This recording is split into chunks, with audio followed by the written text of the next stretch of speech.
नमस्कार, सी न्यूज भारत में एक बार फिर से स्वागत है। यूपी बुलेटिन में शुरुआत होगी आजमगढ़ से, जहां आजमगढ़ थाना कंधरापुर क्षेत्र में महापुरुषों के खिलाफ आपत्तिजनक टिप्पणी पर हुआ बवाल।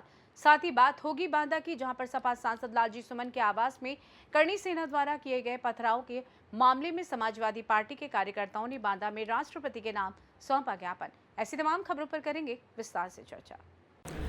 आजमगढ़ थाना कंधरापुर क्षेत्र में लालजी क्रांतिकारी द्वारा महापुरुषों के खिलाफ आपत्तिजनक टिप्पणी सोशल मीडिया के माध्यम से की गई, जिसको संज्ञान में लेते हुए पुलिस अधीक्षक हेमराज मीणा ने आरोपी के खिलाफ कार्रवाई के लिए आदेशित किया है, जिसके खिलाफ पुलिस टीम ने आज लालजी क्रांतिकारी को गिरफ्तार कर जेल भेज दिया है, जिसका खुलासा प्रेस कॉन्फ्रेंस में पुलिस अधीक्षक नगर शैलेंद्र लाल ने किया। सर, कंधरापुर थाना क्षेत्र में मुकदमा दर्ज किया गया, किस आरोप में किया गया सर और क्या धाराएं लगेंगी?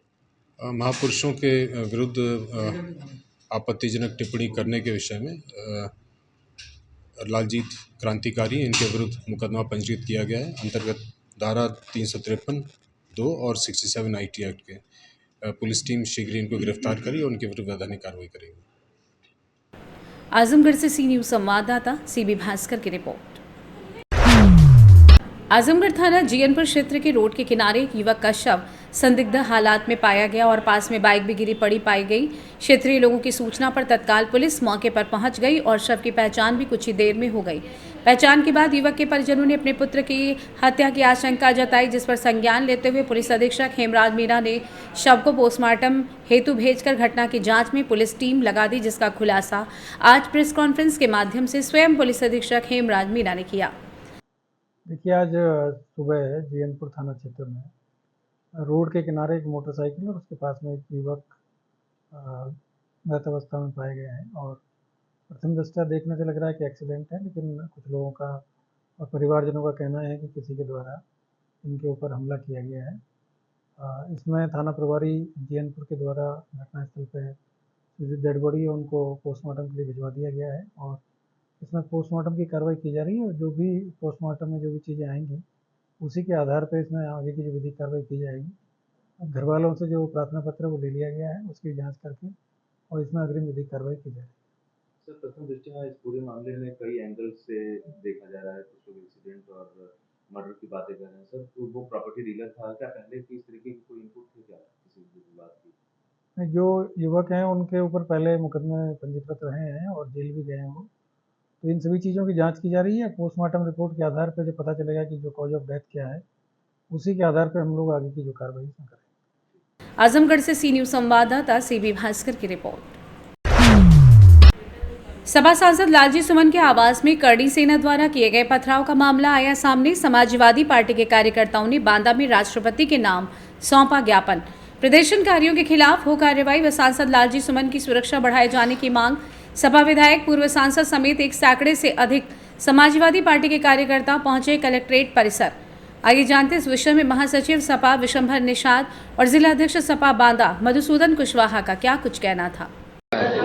आज जिलाधिकारी बांदा कचहरी में समाजवादी पार्टी के दो फ्रंटल संगठन बाबा साहब वाहिनी और अनुसूचित जाति प्रकोष्ठ के द्वारा जिला समाजवादी पार्टी के सभी साथियों ने एक ज्ञापन इसलिए दिया है कि जो हाल ही में हमारे समाजवादी पार्टी के राष्ट्रीय महासचिव हैं और राज्यसभा के सांसद हैं रामजीलाल सुमन जी, उनके घर में तोड़फोड़ की गई है और उनको अनुसूचित जाति दलित विरोधी उनके साथ तमाम बयान दिए गए हैं और गाली गलौज भी किया गया है। तो हम लोग की मांगे जो करणी सेना ने जो कृत्य किया है उसकी हम निंदा करते हैं और हम ये मांग करते हैं कि जो भी फुटेज में आया है उनके खिलाफ जो मुकदमा लिख के उनको जेल भेजा जाए और रामजीलाल सुमन की सुरक्षा बढ़ाई जाए।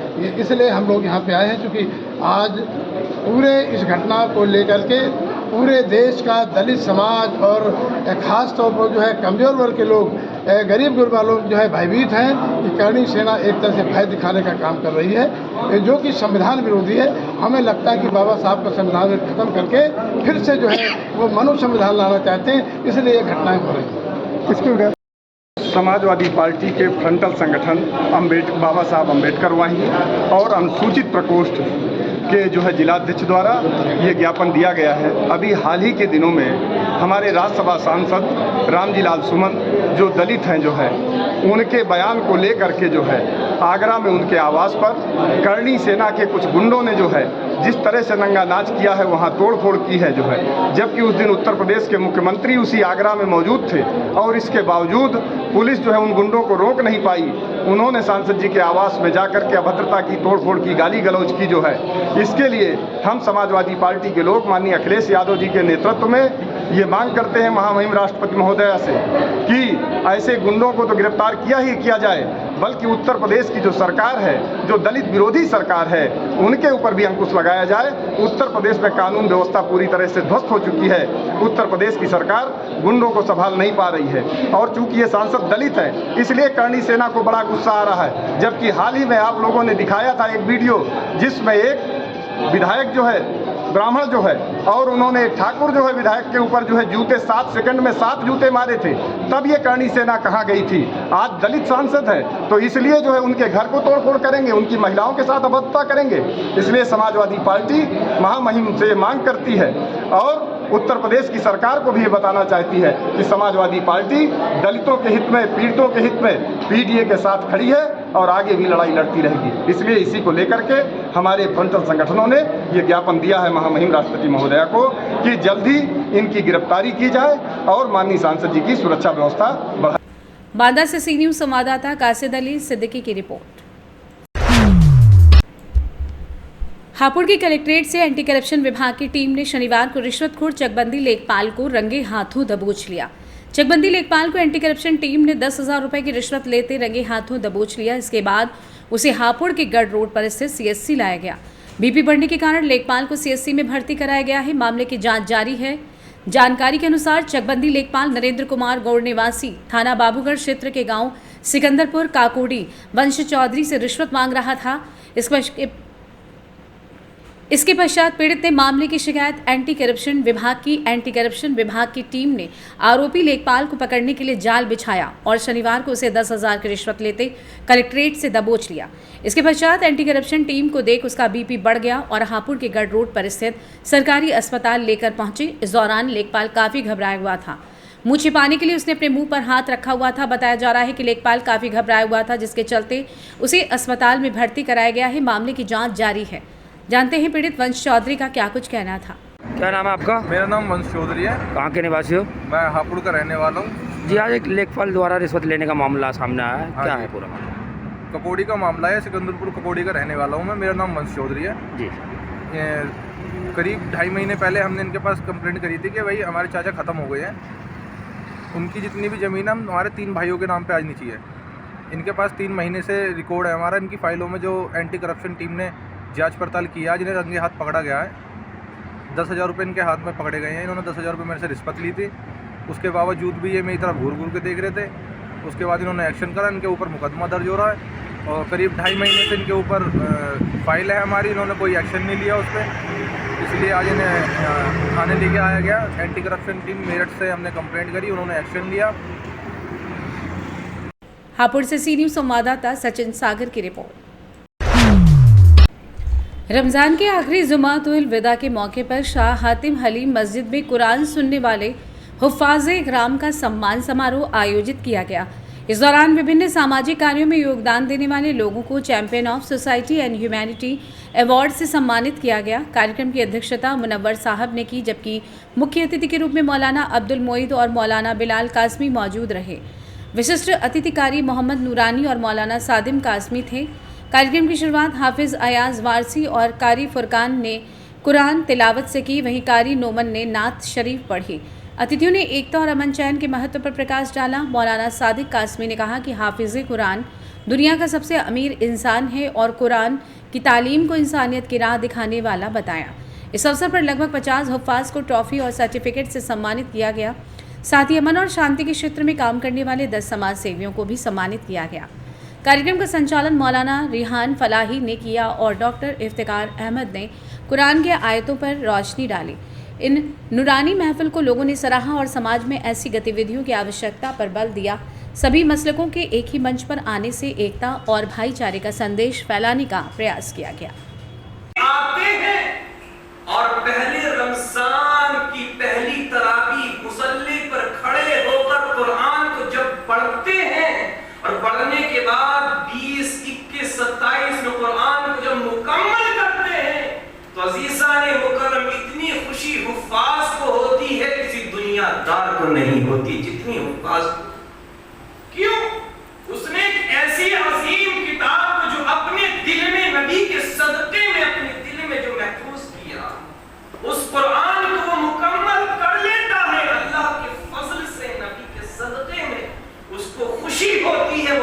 करम का शुक्र अदा कर। संभल से सी न्यूज संवाददाता इसरार आलम सैफी की रिपोर्ट।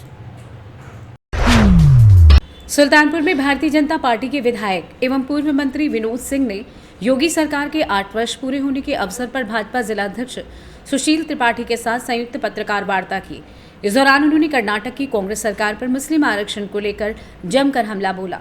विनोद सिंह ने कहा कि जो लोग संविधान की दुहाई देते हैं वही संविधान और सुप्रीम कोर्ट की गाइडलाइंस को ताक पर रखकर मुस्लिम आरक्षण बिल को मंजूरी दे रहे हैं। उन्होंने आरोप लगाया कि कांग्रेस सरकार संविधान की मूल भावना के साथ खिलवाड़ कर रही है। महाकुंभ मेले को लेकर उन्होंने कहा कि इस बार 64 करोड़ लोगों ने इसमें प्रतिभाग किया, जो यूरोप की कुल आबादी से भी अधिक है। उन्होंने इसे भारत की सांस्कृतिक और आध्यात्मिक शक्ति का प्रतीक बताया।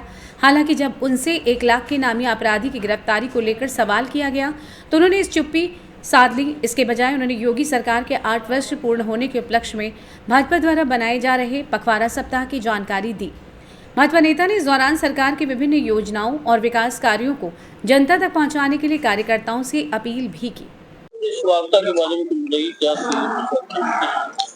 प्रेस वार्ता पिछले 8 वर्षों में देखिए, हर आदमी अपनी जिम्मेदारी से अगर आप उसको दे दीजिए तो वो अकाउंटेबल हो जाता है। डेमोक्रेसी में 5 वर्षों में चुनाव इसलिए होता है कि 5 वर्षों में आपने क्या कार्य किया। आफ्टर ऑल हर सरकार, विधायक, सांसद जनता के प्रति वो उत्तरदायी है। जनता उससे सवाल पूछ सकती है कि 5 वर्षों में आपने क्या किया। 8 वर्षों में मोदी सरकार ने क्या किया। उन्होंने अपनी जिम्मेदारी समझी और ये कहा कि ये पार्टी के माध्यम से और सुल्तानपुर में हम अध्यक्ष के अध्यक्षता में, नेतृत्व में ये जन जन तक पहुंचा रहे हैं कि 8 वर्षों में मोदी सरकार ने, ये योगी सरकार ने क्या किया। क्या ऐतिहासिक कार्य कुछ बताइए। जो अभी चर्चा हुई है ये ऐतिहासिक, सब सारे जितने कार्य अभी आपको गिनाए हैं, हमने 10 कार्य गिनाए गए हैं, वो सब ऐतिहासिक है। सबसे बड़ा ऐतिहासिक तो मैं मानता हूँ, हालांकि बड़ा छोटा है ये, बहुत आप लोगों को लगेगा कि जो आदरणीय मोदी जी ने जो बेनिफिशरीज हैं, जो लाभार्थी हैं, उनके अकाउंट में सीधे किसान सम्मान निधि कहाँ आती है, सीधे उनके अकाउंट में आती है। और एक चीज मैं कहना, विनोद जी, एक चीज कहना मैं भूल गया था कि महिला समूह, हमको आपको अंदाजा नहीं है कि महिला समूह गांव में कितना कार्य कर रही हैं और महिलाओं के उत्थान के लिए जितना वो समूह कार्य कर रहा है उतना हम आप नहीं कर रहे हैं। और उनको जो लोन मिलता है। सुल्तानपुर से सी न्यूज संवाददाता वाजिद हुसैन की रिपोर्ट। सुल्तानपुर में नवोदय विद्यालय में आयोजित प्रवेश परीक्षा पास कर कक्षा 9 में प्रवेश के लिए क्षेत्र के छात्र के सफल होने पर क्षेत्रवासियों ने खुशी जाहिर की है। लम्होई क्षेत्र के अटल नगर वार्ड में स्थित आरपीएम पब्लिक स्कूल के कक्षा 8 के छात्र शिवांश यादव का नवोदय प्रवेश परीक्षा पास करने के बाद कक्षा 9 में प्रवेश के लिए चयन हो गया है। छात्र के नवोदय में चयन होने पर सुनील कुमार सिंह, परमात्मा यादव, दीपक पांडे, ब्रजलाल यादव, सुशील कुमार यादव, संजय यादव, कृष्ण कुमार यादव आदि ने खुशी जाहिर की। क्या नाम है आपका? मेरा नाम शिवांश विक्रम सिंह यादव है। कौन सी स्कूल में आप पढ़ाई कर रहे हैं अभी? मैं आरपीएम पब्लिक स्कूल जगन्नाथपुर लम्बो सुल्तान में पढ़ाई कर रहा हूँ। अभी आपका नवोदय में सिलेक्शन हुआ है, तो क्या कहेंगे आपके गुरुजन को और अपने क्षेत्रवासियों के लिए क्या कहना है? मेरा नवोदय विद्यालय में मेरे अध्यापकों द्वारा पढ़ाया गया है, जिसके द्वारा मैं नवोदय विद्यालय में सफल हो पाया हूँ। कितने क्वेश्चन आपने किया उसमें? उसमें मैंने सारा क्वेश्चन किया, जिसमें कुछ गलत भी थे। किस टाइप के क्वेश्चन आए थे उसमें? क्वेश्चन मॉडरेट लेवल के थे और बहुत कठिन नहीं था और सरल ही था। तो यहाँ देखा जाए आपके साथ जो शिक्षा ग्रहण कर रहे हैं आरपीएम पब्लिक स्कूल में, उनके लिए क्या संदेश है? आप क्या कहना चाहेंगे उन लोगों के लिए? वो लोग भी आपकी तरह जैसे पहुँचे वहाँ पे, उनका भी सिलेक्शन हो, क्या कहेंगे? पढ़ाई करेंगे तो पहुँचेंगे। किस टाइप की वो तैयारी करें, क्या पढ़ें? वो नवोदय की बुक आती है अरिहंत, मैंने अरिहंत की बुक से पढ़ाई की थी, उसी से मेरे शिक्षकों द्वारा पढ़ाया गया और मेरा सिलेक्शन हुआ है। आपका सिलेक्शन नवोदय में हुआ है और यहाँ के जो प्रबंधक हैं और जो यहाँ के गुरुजन हैं उनके लिए क्या कहेंगे आप? इसका श्रेय हमारे प्रबंधक और गुरुजन और मेरे बाबा को जाता है, जिन्होंने मुझे पढ़ाया। सर, आपके विद्यालय से एक बच्चे का नवोदय में सिलेक्शन हुआ है, तो किस नज़रिए से आप देख रहे हैं इसको? जी, ये बहुत ही अच्छा है हमारे विद्यालय के लिए, विद्यालय परिवार के लिए। नवोदय में सिलेक्शन होना बहुत बड़ी बात है, क्योंकि क्षेत्र के कम ही बच्चे जो है नवोदय में सफल हो पाते हैं। लेकिन मेरे विद्यालय के शिक्षकों द्वारा मार्गदर्शन दिया गया और बच्चे द्वारा कठिन परिश्रम किया गया, जिसका परिणाम स्वरूप है कि आज बच्चे का चयन नवोदय विद्यालय में हुआ है। आरपीएम स्कूल में अपने बच्चों को क्यों लोग भेजें? क्या इनमें क्या खूबियाँ हैं? देखिए, मेरे विद्यालय में बच्चों को जो है अच्छी शिक्षा दी जाती है, उनको गुणवत्तापरक शिक्षा दी जाती है। इसके अलावा उनको संस्कार युक्त शिक्षा दी जाती है, जिससे वो चरित्रवान, संस्कारवान और जो है विकासशील छात्र की तरह आगे बढ़ सके। बच्चों के लिए आपका क्या संदेश है? बच्चों के लिए मेरा यही संदेश है कि बच्चे अगर कठिन परिश्रम करेंगे, लगन से मेहनत करेंगे, तो निश्चित रूप से उनको सफलता मिलेगी, सफलता उनका कदम चूमेगी, ये मेरा विश्वास है। हमारे चैनल के माध्यम से समाज को आप क्या संदेश देंगे? हम समाज को यही संदेश देना चाहते हैं आपके चैनल के माध्यम से कि वो अपने बच्चों को अच्छी से अच्छी शिक्षा दे, जिससे बच्चे अपना भी विकास कर सके और अपने क्षेत्र का भी विकास कर सके, नाम रोशन कर सके, जिससे ये क्षेत्र विकास के पथ पर दिन प्रतिदिन आगे बढ़ता रहे। अभिभावकों के लिए जो बच्चे का सिलेक्शन हुआ है जी, उनके अभिभावकों के लिए क्या कहना चाहिए? देखिए, मैं शिवांश विक्रम के अभिभावक को भी बहुत बहुत बधाई देना चाहता हूं, जिन्होंने अपने बच्चे को सही समय पर सही विद्यालय में प्रवेश करा करके और उनका मार्गदर्शन किया, जिसके परिणाम स्वरूप बच्चा जो है। सुल्तानपुर से सी न्यूज़ संवाददाता वाजिद हुसैन की रिपोर्ट। फिलहाल के लिए इस खास बुलेटिन में बस इतना ही। देश दुनिया की तमाम बड़ी खबरों को जानने के लिए जुड़े रहिए सी न्यूज़ भारत के साथ। हर खबर आपके साथ, आपके हाथ।